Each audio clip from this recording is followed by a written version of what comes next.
নমস্কাৰ মোৰ মৰমৰ অসমৰ ভাই ভণ্টিসকল মই গুৰুজনৰ জন্মস্থান জেগাত গৈ এটা ভিডিঅ' বনাইছিলো হেতু কাৰণে মই ক্ষমা খুজিছো আপোনালোকৰ সকলো ভাই ভণ্টিসকল কিন্তু মই জনা নাছিলো এটো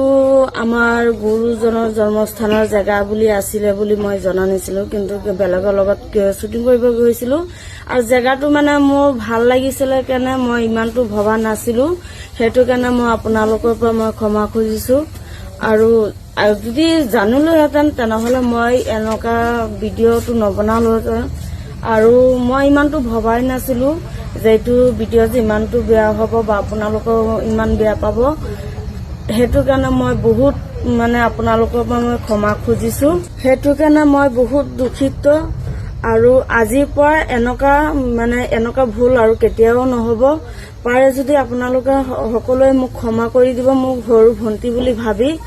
আৰু আপোনালোকৰ মনত ইমান দুখ হৈ যাব বা মনত ইমান বেয়া লাগিব হেতু মই জনা নাছিলো আগত যদি আগে মই জনাহেঁতেন তেনেহলে মই এই ধৰণৰ ভিডিঅ' কেতিয়াও নবনালোহেঁতেন মই বহুত দুখিত এইটো কাৰণে আপোনালোকে সকলোকে মই ক্ষমা খুজিছো আপোনালোকে মোক ক্ষমা কৰি দিব আৰু পাৰে যদি আপোনালোকে মোক সৰু ভন্টি বুলি আখলি ল'ব আৰু সদায় মোক মৰম চেনেহ দি যাব ধন্যবাদ।